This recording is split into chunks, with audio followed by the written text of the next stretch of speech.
Clear कर चुका हूँ कि एनसी और पीडीपी के दरमियान दूसरी पोजीशन का मुकाबला है। हम पहली पोजीशन पर, हमारा किसी से मुकाबला है। सर, हमारे चैनल के माध्यम से आप पुंछ के लोगों को वोट के लिए क्या कहना चाहिए? मैंने पुंछ के वो लोगों को कल जलसा आम में अपना एजेंडा एज एमपी जो पुंछ रजौरी अनंतनाग कॉन्स्टिट्यूंसी से रिलेटेड है उसका विस्तार से मैं बात की है कल से।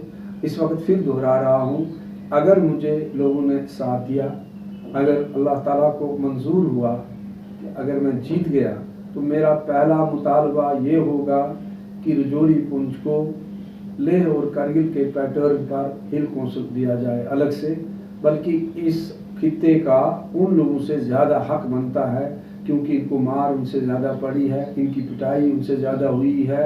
ये बस्ती कई बार उजड़ी है, कई बार बसी है और इसके दो हिस्से भी हो गए हैं।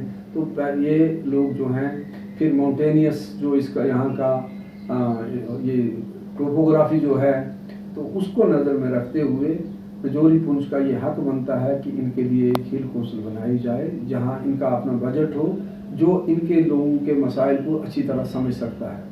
मेरा दूसरा एजेंडा जो है एज एमपी, अगर अल्लाह ताला को मंजूर हुआ, लोगों ने वोट दिया, तो ये होगा कि रजौरी पुंछ को अलग से लोकसभा का एक क्षेत्र बनाया जाए, एक सीट इनको दी जाए, क्योंकि ये बहुत बड़ा वसी एरिया है जोग्राफी के अंदाज से, पहाड़ी एरिया है जहाँ लोग एक किसी कैंडिडेट का पहुंचना इतना आसान नहीं। इसलिए इनको ना जम्मू के साथ रखा जाए इस मामले को लेकर, ना कश्मीर के साथ। कश्मीर भी भाई हैं, वो भी भाई हैं, लेकिन इनकी अलग लोकसभा की सीट हो, ये मेरा दूसरा मुतालबा है। मेरा तीसरा मुतालबा है कि फिल 4 विदाउट लूजिंग टाइम, ये जो पीर की गली है और देरा की गली है, इसमें किसी भी सूरत में 2 टनल जितनी जल्दी बने उतना ज़रूरी है ताकि ये पूरा साल ये ट्रैफिक जो है चले। और ये जो सड़क की बदहाली है 20 साल 25 साल 30 साल से मैं देख रहा हूँ, मैं भी रजौरी पुंछ में प्रोग्राम करता रहा हूँ, मीटिंगें करता रहा हूँ, जलसों में आता रहा हूँ, तो ये सड़क जब जितनी खस्ता 30-40 साल थी बल्कि उससे भी अब ज़्यादा ख़राब है। इस पर जितनी जल्दी जितनी तेज़ी से काम हो इसको मुकम्मल करवाना, ये भी मेरा मिशन है।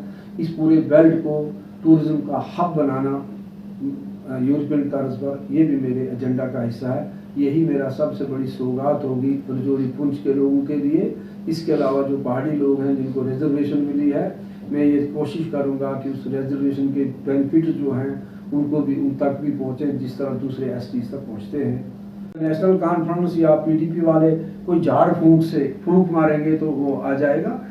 फिलहाल 370 जो है वो ख़त्म हो चुका है। तो 370, पहली बात यह है कि उनको शर्म आनी चाहिए 370 पर वोट मांगने के लिए। कल तक वो 53 की पोजीशन पर वोट मांगते थे, ऑटोनॉमी के नाम पर वोट मांगते थे, सेल्फ रूल के नाम पर वोट मांगते थे, वो सारा कुछ अब उन्होंने बुला दिया है। बल्कि एक पार्टी तो रायशुमारी का मुतालबा करती थी, अब क्यों नहीं करती है? एक पार्टी तो राइट टू सेल्फ डिटर्मिनेशन की बात करती थी, अब क्यों नहीं करती है? तो अब उन्हें पता है कि अब ये तो चलेगा नहीं, अगर ये हम चलाएंगे तो हमें कानून की सख्ती बर्दाश्त करना पड़ेगी, पहले वाली बात रही नहीं है। अब 370 वो कह रहे हैं, वो 370 की जो है ही नहीं कहीं अब। तो ये कहना, ये तो मैं कहता हूँ एक मजाक है पूरी कौम के साथ, पूरे वोटर के साथ। इस इलेक्शन के वोट का 370 से कुछ भी लेना देना नहीं है, ये झूठ है, ये ना ला सकते हैं ना इनके पास है। तो अगर ये इतना ही करवा दें, उनके एजेंडा में रखवा दें तो मैं मान। जफर साहब, एक बकवास का, इस बोतान का मैं 100 बार 1000 बार जवाब दे चुका हूँ। आप बार बार इस सवाल को ना जाने क्यों फिर कहते हैं। वो झूठ का झूठ बोले जा रहे हैं और आप उस झूठ पर को आगे वो प्रमाण चढ़ा रहे हैं। मुझे माफ़ करना, सवाल ये है कि ए बी कुछ नहीं होता है। ये इस तरह के इल्ज़ाम तराशी नेशनल कॉन्फ्रेंस और पीडीपी का कल्चर है। कल ये लोग जब खुद सत्ता में थे उनके साथ शरीक नेशनल कॉन्फ्रेंस वाले, पीडीपी ने तो पूरी हुकूमत ही उनके साथ मिलकर बनाई। ये किसी को क्या वो ताना देंगे? वो हमारे यहाँ कहते हैं कि छज छानिए के मीना मारसी। तो ये क्या बात ये करेंगे? इनको तो शर्म आनी चाहिए ऐसी बातें।